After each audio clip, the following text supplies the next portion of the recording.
En août 2025, l'Alaska a évité de justesse une catastrophe terrifiante. Et tout s'est joué en quelques secondes.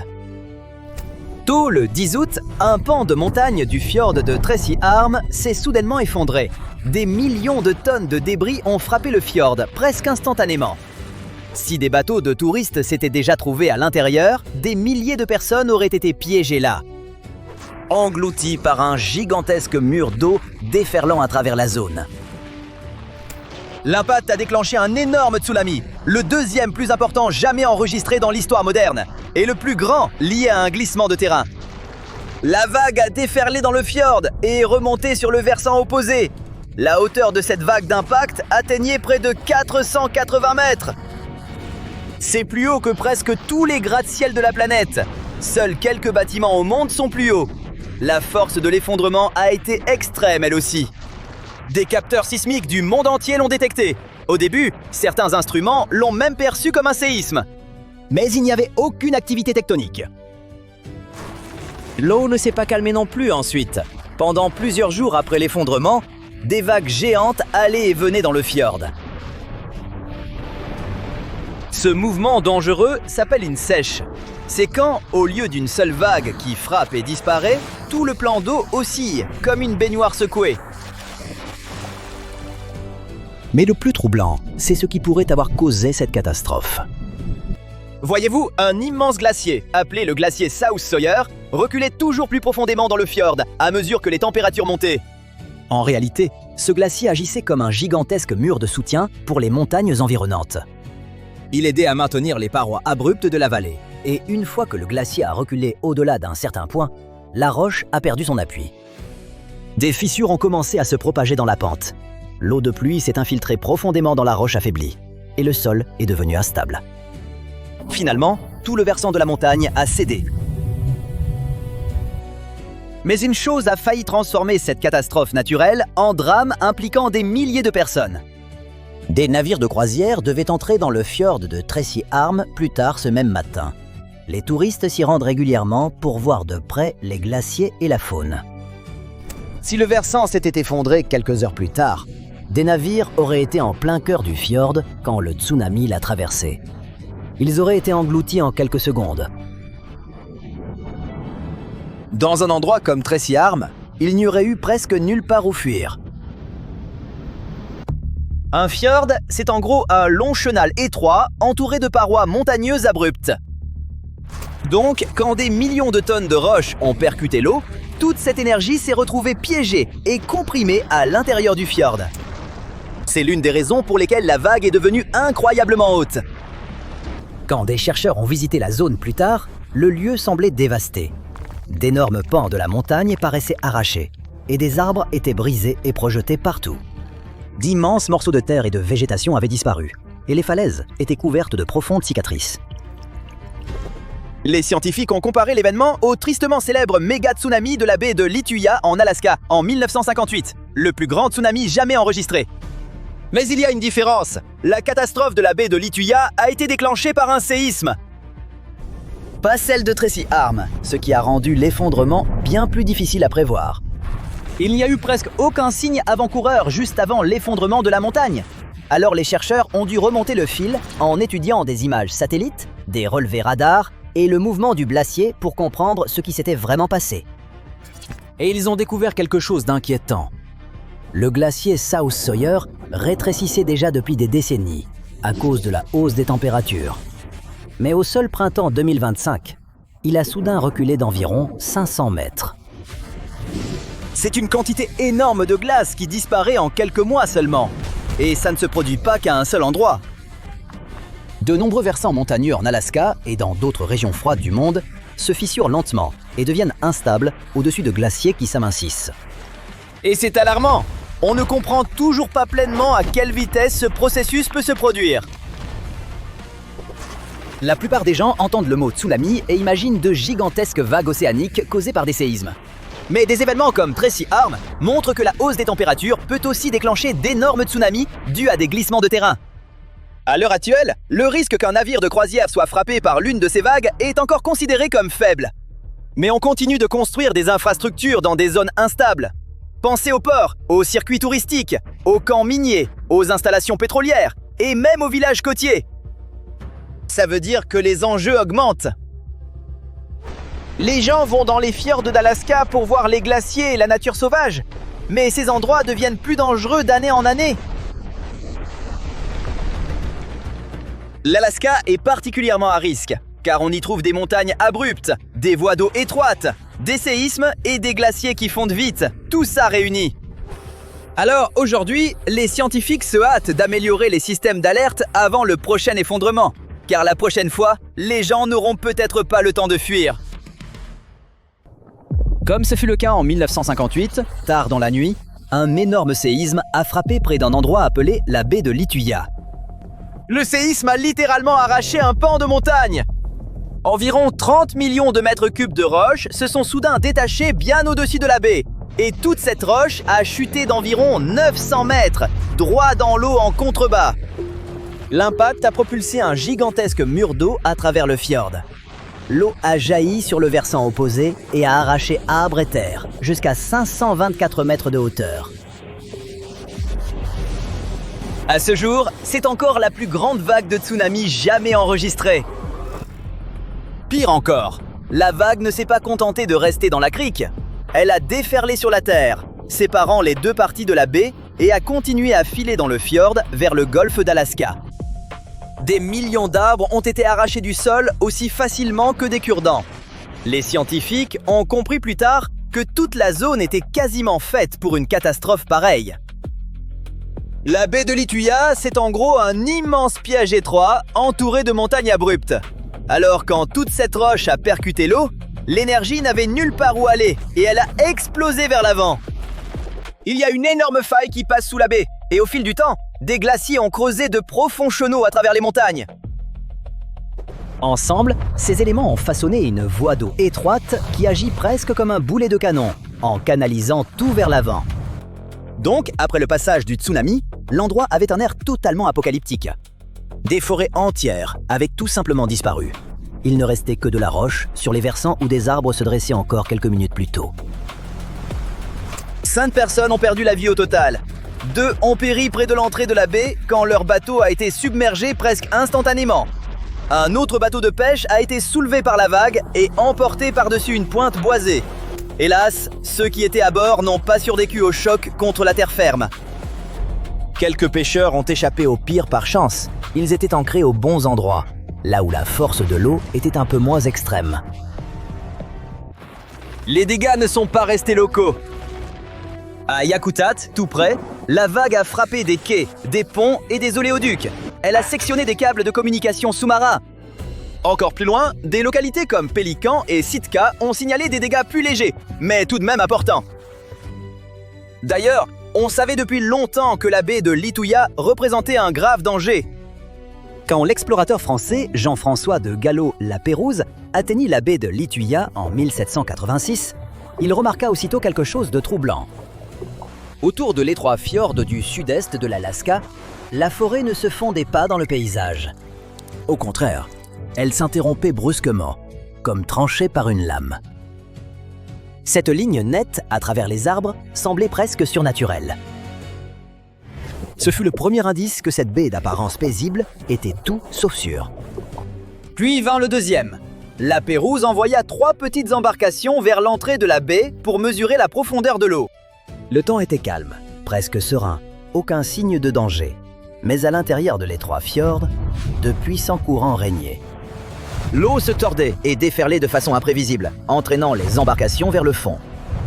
2 des embarcations chavirèrent, englouties par les vagues. 26 hommes périrent, et leurs corps ne furent jamais retrouvés. La seule île de la baie fut plus tard baptisée Cénotaphe, qui signifie « tombe vide » en leur mémoire. Ce nom se révéla d'une exactitude troublante. En 1899, un séisme déclencha une vague gigantesque qui détruisit un village autochtone et coûta la vie à 5 personnes sur l'île. En 1936, un autre tsunami frappa de nouveau la baie, répétant ce schéma de destruction soudaine.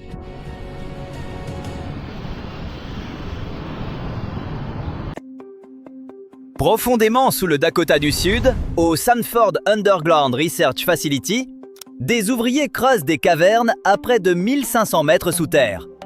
Ils percent, font sauter et taillent la roche solide. Plus de 800 000 tonnes de roches ont été retirées. Ils ne voient pas une mine et ne cherchent pas d'or. Ils creusent pour répondre aux plus grandes questions de l'humanité. Comment notre monde fonctionne-t-il vraiment, au niveau le plus profond? Pourquoi la matière existe-t-elle? Comment naissent les étoiles et les trous noirs? Les réponses ne sont pas dans un coffre souterrain, ni un trésor enfoui. Ces cavernes appartiennent à l'une des plus ambitieuses expériences de physique jamais tentées, le Deep Underground Neutrino Experiment, ou DUNE. Ici, loin sous le bruit du monde en surface, des scientifiques installent d'immenses détecteurs pour étudier certaines des particules les plus étranges et les plus insaisissables, les neutrinos. Que sont ces particules? Pourquoi descendre près de 1,5 km sous terre pour les étudier? Et que peuvent-elles dire sur l'univers et sur nous? Découvrons-le. À la fin de cette histoire, vous vous sentirez un peu plus scientifique. Pourquoi les neutrinos sont si importants? Parce qu'ils sont partout. Parmi les particules les plus nombreuses de l'univers, ils restent presque invisibles. Ces particules subatomiques traversent la matière comme si elle existait à peine. À cet instant précis, environ 100 000 milliards de neutrinos traversent votre corps de part en part. Mais vous ne sentez rien. Les neutrinos sont ultra légers. Longtemps, les chercheurs ont même douté qu'ils aient une masse. D'où leur surnom, particules fantômes. Ils sont partout, traversent l'espace, les planètes et les gens, mais ne laissent presque jamais de traces. Les neutrinos naissent quand des noyaux atomiques se heurtent ou se désintègrent. Ils viennent du nucléaire, de la radioactivité et d'événements cosmiques violents. Ils peuvent même venir d'une simple banane. Les bananes contiennent du potassium légèrement radioactif. Chaque banane produit donc des neutrinos. Pas d'inquiétude, la quantité est inoffensive. Vous pouvez en manger sans crainte. Mais près de nous, la plus grande usine à neutrinos, c'est le Soleil.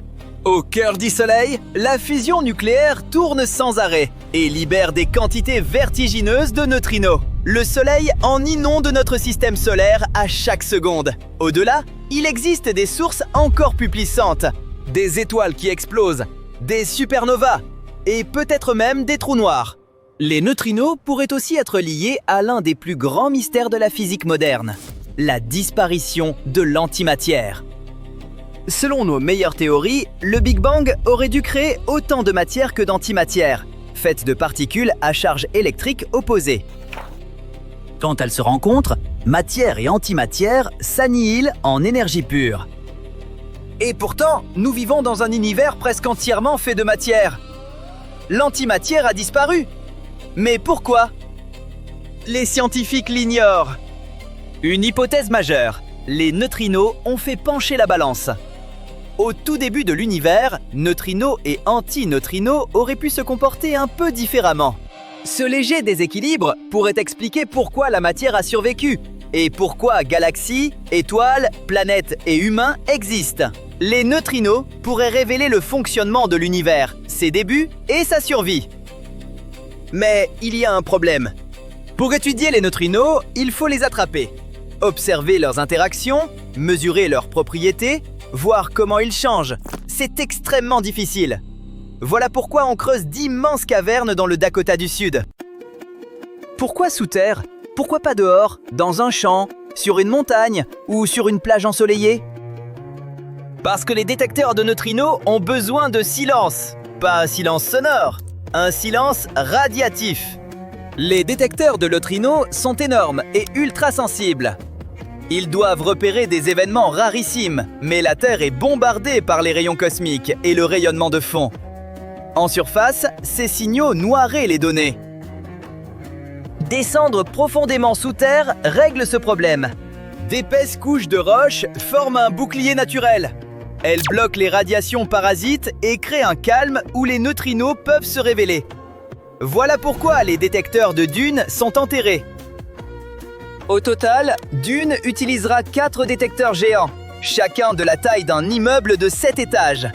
Ensemble, ils forment une seule expérience. Mais le cœur du projet se trouve loin d'ici, au Fermilab, près de Chicago, à environ 1300 km de ces cavernes. De là, une équipe de scientifiques libérera des neutrinos qui voyageront sous terre. Les détecteurs géants recueilleront leurs informations et transmettront les données. Mais comment les captent-ils? Les détecteurs seront remplis d'argon liquide, une substance cryogénique, incolore, inodore et sans goût, extraite de l'air par liquéfaction. L'argon liquide crée un milieu inerte, très utile pour ces expériences. Imaginez le monde comme une immense toile pleine de dessins et de couleurs. L'argon liquide serait une page blanche, parfaite pour étudier de minuscules particules. Quand des neutrinos heurtent ce liquide, ils créent d'autres particules. Les détecteurs les lisent et envoient les infos au labo. Puis des scientifiques du monde entier analysent ces données. Ils espèrent obtenir une image plus claire de l'univers pour comprendre pourquoi la matière y domine l'antimatière. Mais pourquoi s'en soucier? Pourquoi la matière compte-t-elle pour nous? Parce que nous en faisons partie. En manipulant ces particules, les scientifiques pourront comprendre ce qui arrive aux neutrinos quand une étoile explose et qu'un trou noir naît. Les scientifiques collectent des neutrinos invisibles, liés à la naissance de l'univers, aux explosions d'étoiles et aux trous noirs. Ils en font un faisceau envoyé vers les détecteurs. Tout semble clair, mais... D'où vient ce faisceau de neutrinos et comment l'obtient-on? Tout commence avec de l'hydrogène. Les scientifiques prennent ces atomes, retirent les électrons et ne gardent que les protons. Ces protons entrent ensuite dans un immense accélérateur, où des champs électriques les poussent toujours plus fort, toujours plus vite, jusqu'à ce qu'ils frôlent la vitesse de la lumière. Puis, on les projette sur une cible solide en graphite ou en beryllium. Le choc est si violent que le noyau atomique se brise en une gerbe de nouvelles particules instables qui jaillissent dans toutes les directions. Parmi elles, il y a des pions. Les pions vivent très peu de temps. Presque aussitôt, ils se désintègrent en d'autres particules, neutrinos et antineutrinos. De puissants aimants forcent les pions à partir dans la même direction. Le chaos devient ordre. Une gerbe large devient un faisceau serré et focalisé. Ce faisceau percute ensuite d'épais blocs d'aluminium, d'acier et de béton. Ils servent de filtre. Les muons et autres particules restantes ne passent pas. Les neutrinos, eux, sont différents. Ils interagissent à peine avec la matière et traversent le filtre.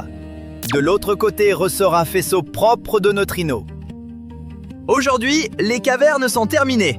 Le premier détecteur de Dune devrait s'allumer avant la fin de 2028. Environ 1500 scientifiques de 36 pays attendent le lancement de l'expérience. Tout cela semble familier. Cavernes géantes, particules minuscules, scientifiques traquant le fond de la réalité. Ça rappelle le grand collisionneur de Hadron. Mais Dune et le LHC ont des objectifs différents. Au LHC, les scientifiques accélèrent surtout des protons presque à la vitesse de la lumière, puis les font entrer en collision. Le but? Recréer des conditions proches de juste après le Big Bang. Le LHC a déjà confirmé l'existence du boson de Higgs, qui aide à comprendre pourquoi certaines particules élémentaires ont une masse. Le collisionneur pourrait aussi aider à révéler la matière noire, une matière invisible qui compose environ 27% de l'univers. Les étoiles, les planètes, les galaxies et tout ce que nous voyons ne représente qu'environ 5%. Le reste, c'est l'énergie noire, une force mystérieuse qui étend l'univers. Matière noire, énergie noire, ingrédients invisibles qui façonnent la réalité elle-même. Rien de tout ça n'est simple à comprendre. Mais des expériences comme Dune et le LHC nous aident à y voir plus clair.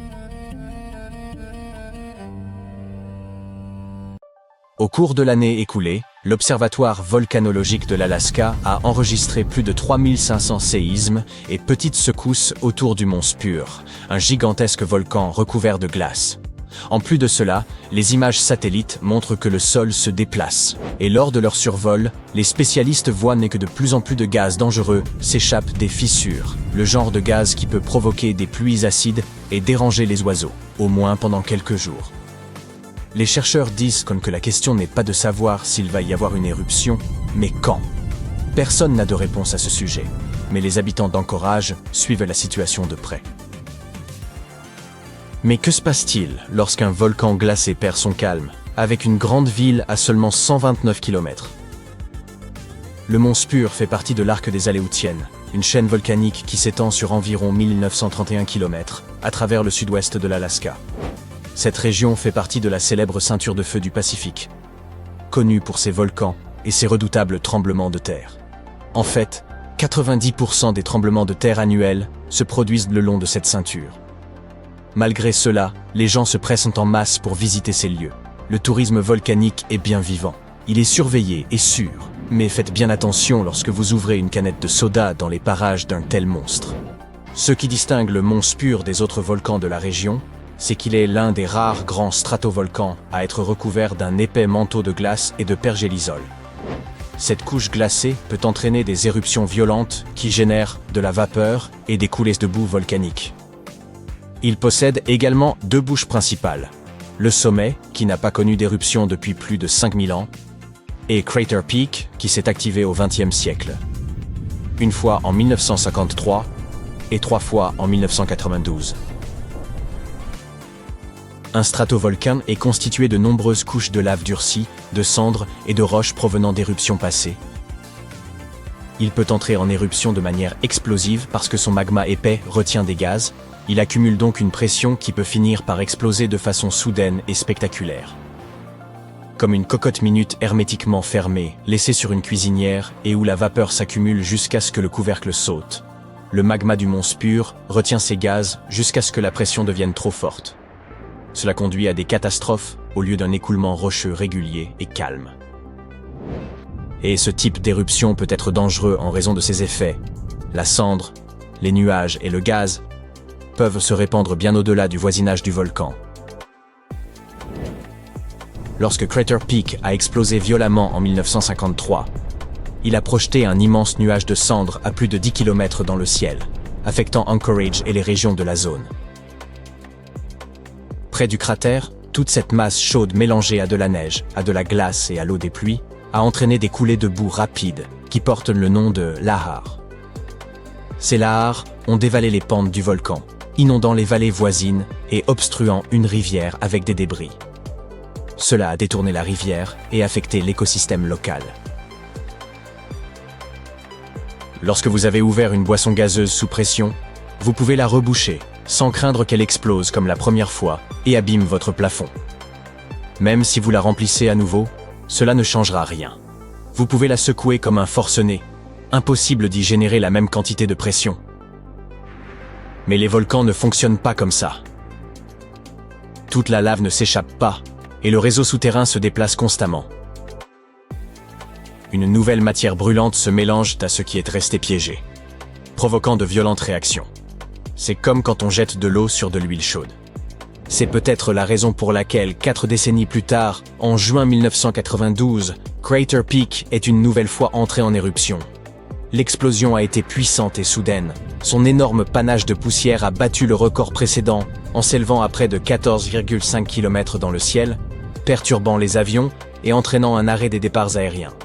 Son nuage de cendres a dérivé loin, puis est tombé sous la forme d'une pluie de cendres à plus de 250 km du volcan. Celui-ci aura expulsé près de 44 millions de mètres cubes de cendres, suffisant pour recouvrir une grande ville, ou remplir plus de 17 000 piscines olympiques. À Anchorage, les résidents ont dû rester chez eux et porter des masques pour éviter d'être intoxiqués. Heureusement, grâce à la distance et aux avertissements précoces de l'observatoire, personne n'a été blessé. Mais les ennuis n'étaient pas terminés. Il y a encore eu des éruptions en août et septembre. Bien qu'elles aient été perturbatrices, elles n'étaient pas aussi puissantes que les 2 précédentes. Mais qu'en est-il de la situation actuelle et des risques potentiels? Nous en sommes à un point où le sol près du volcan tremble presque constamment. Les émissions toxiques augmentent chaque jour, ce qui signifie que le magma se déplace. Les satellites ont même vu le sol se gonfler légèrement, comme si quelque chose poussait par en dessous. La nature n'a plus qu'à nous envoyer un dernier avertissement qu'on appelle frémissement volcanique. C'est un tremblement de terre prolongé qui marque la poussée finale de la roche en fusion vers la surface. Personne ne peut prédire quand cela se produira. Cependant, l'activité en cours a mis les scientifiques et les systèmes de surveillance en état d'alerte maximale. Vous savez que la situation est critique lorsque les autorités demandent aux touristes de reporter leur visite. Bien qu'il y ait une faible chance que le volcan se calme, beaucoup à Anchorage se préparent au pire des scénarios. Alors, quel serait le pire scénario possible? Cela dépend surtout de la quantité de cendres que le volcan peut projeter. Selon la direction et la force du vent, les cendres pourraient à nouveau recouvrir la ville, comme avant. Si l'éruption a lieu pendant la journée, les cendres pourraient obscurcir le soleil pendant des heures, donnant au milieu du jour l'aspect d'un crépuscule soudain. Cela pourrait être légèrement agaçant et obliger les citoyens à reprendre leurs pelles. Ou cela pourrait entraîner une dévastation complète, mettant en danger les habitants d'Anchorage et affectant toute la région. Voici pourquoi. Ce que l'on appelle la cendre volcanique n'est pas comme la cendre douce que l'on obtient en brûlant du bois ou du papier. En inhaler n'est pas seulement désagréable, cela peut être dangereux, surtout pour ceux qui souffrent d'asthme ou d'autres problèmes respiratoires. Elle est constituée de minuscules particules coupantes de roche et de verre, similaires à de la fibre de verre, qui peuvent irriter les poumons et les voies respiratoires. Elle peut également endommager les machines et les voitures. Selon le service géologique des États-Unis, des dépôts de cendres très épais, typiquement de plus de 10 cm, peuvent provoquer l'effondrement des toits. Mais ces directives se réfèrent à la cendre volcanique en général. Les volcans glacés, comme le mont Spur, peuvent produire une cendre plus fine et en plus grande quantité, surtout si le magma interagit avec de la glace ou de l'eau. On nomme cela l'activité phréatomagmatique, et cela peut rendre l'épannage de cendres encore plus explosif et étendu, conduisant à des situations encore plus dangereuses. La bonne nouvelle, c'est que pour qu'Anchorage soit si fortement touché, il faudrait que des vents forts soufflent dans la direction exacte et transportent le nuage de cendres juste au-dessus de la ville. Mais indépendamment des conditions météorologiques, une chose est presque certaine. L'espace aérien à proximité en subira les conséquences. Les cendres volcaniques peuvent faire tomber les avions. Elles sont abrasives et résistantes à la chaleur, mais elles fondent à l'intérieur des moteurs à réaction, les obstruant et provoquant des défaillances en plein vol. Elles peuvent rester dans l'atmosphère de quelques jours à plusieurs semaines. Parce qu'Anchorage se trouve sur une importante trajectoire de vol entre l'Amérique du Nord et l'Asie, une éruption pourrait perturber les vols internationaux traversant le Pacifique. Cela pourrait potentiellement entraîner des retards ou des annulations à travers les continents. La ville abrite également l'un des aéroports de fret les plus fréquentés au monde. Il sert de lien crucial pour les approvisionnements et les marchandises entrant et sortant de l'Alaska. Sa fermeture pourrait déclencher une pénurie généralisée, affectant tout, des aliments et des fournitures médicales aux articles essentiels du quotidien. Le monde entier s'intéresse au mont Spur depuis quelques mois. Mais ce n'est pas le seul volcan à montrer des signes d'agitation. Partout dans le monde, plusieurs autres pourraient commencer à cracher du feu à tout moment. Les champs flégréens en Italie connaissent une activité sismique accrue, près de l'une des régions les plus densément peuplées d'Europe. Le supervolcan de Yellowstone, bien que calme, pourrait potentiellement causer des ravages à l'échelle du continent. Au Mexique, le Popocatépetl crache fréquemment des cendres dans le ciel à proximité des villes. Pendant ce temps, le Cumbre Vieja aux îles Canaries suscite des inquiétudes sur d'éventuels méga-tsunamis. Et le mont Saint Helens continue de montrer des signes de réveil. Chacun de ces volcans pourrait, dans les bonnes ou mauvaises circonstances, envoyer des ondes de choc à travers la planète. Avions cloués au sol, climat bouleversé, des millions de personnes en danger. Bien que le mont Spur soit le volcan du moment, il fait partie d'un réseau beaucoup plus vaste et instable qui s'agite sous nos pieds.